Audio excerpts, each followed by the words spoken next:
రాష్ట్రంలో ఉన్న ప్రత్యేకమైన పరిస్థితులు ఏమిటో, ఈ ప్రత్యేక పరిస్థితుల మధ్య మీరు పోషిస్తూ ఉన్న పాత్ర ఏమిటో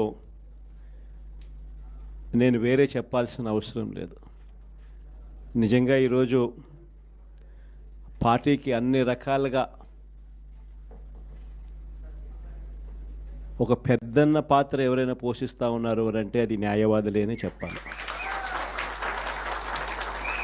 అడగకపోతే అమ్మైనా అన్నం పెట్టదన్నట్టుగా, కోరకపోతే దేవుడైనా కూడా వరం ఇవ్వడు అన్నట్టుగా, పిటిషన్ వేయకపోతే, న్యాయస్థానంలో మీరు నిలబడకపోతే న్యాయం కూడా దక్కే పరిస్థితి కూడా ఉండదు. కలియుగం అన్నది ఏమిటి అన్నది ఈ చంద్రబాబు నాయుడు గారి పరిపాలన చూస్తే ఈ 14 నెలల్లో ఓహో ఇదేనా కలియుగము అని చెప్పి అనిపించే పరిస్థితి ఎవరికైనా కూడా అనిపిస్తుంది. ఎందుకనంటే న్యాయం లేదు, ధర్మం లేదు. తమకు గిట్టని వాళ్ళు ఎవరైనా ఉంటే, తమకు నచ్చని వాళ్ళు ఎవరైనా ఉంటే, తమకు వ్యతిరేకంగా స్వరం వినిపించే వాళ్ళు ఎవరైనా ఉంటే తట్టుకునే పరిస్థితి లేదు, జీర్ణించుకునే పరిస్థితి లేదు. ఎలాగైనా తీసుకొని పోయి వాళ్ళని జైల్లో వేయాలి, ఎలాగైనా తీసుకొని పోయి వాళ్ళని చిత్రహింసలు పెట్టాలి, ఎలాగైనా కూడా వాళ్ళ పరువును తీయాలి అనే ఒక నీచమైన సంస్కృతి ఈరోజు మనం చూస్తూ ఉన్నాం. ఒక మనిషిని జైల్లో పెట్టడము అని అంటే తన పరువును, తన ప్రతిష్టలతో ఆడుకోవడం. అవన్నీ తెలిసి కూడా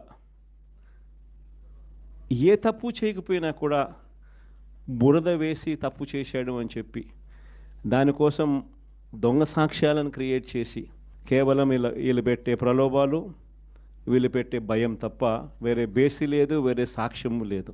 ఇలాంటి పరిస్థితుల మధ్య న్యాయం జరగడానికి కోసం బాధితుల తరపున గట్టిగా నిలబడి వాళ్ళ స్వరం వినిపించే కార్యక్రమం ఎక్కడైనా చేయాల్సిన పరిస్థితి ఏదైనా ఉంది అని అంటే అది ఇంకా మన భుజస్కంధాల మీద ఇంకా బాధ్యత ఎక్కువైంది. కానీ ఏదైనా కూడా న్యాయం, ధర్మం అనేది వాళ్ళ తరపున ఎవరైనా వాళ్ళ తరపున గట్టిగా నిలబడి వాళ్ళకు న్యాయం చేసే పరిస్థితి రావాలి అని అంటే అది మళ్ళీ మీ భుజస్కంధాల మీదనే ఉంది. కాబట్టి మీరు పోషించే పాత్ర చాలా ఇంపార్టెంట్ పాత్ర. మరీ ముఖ్యంగా కష్టకాలంలో ప్రతిపక్షంలో ఉన్నప్పుడు వైఎస్ఆర్ పార్టీకి నిజంగా పెద్దన్నగా మీరు చేస్తూ ఉన్న పాత్ర ఎప్పటికీ కూడా పార్టీ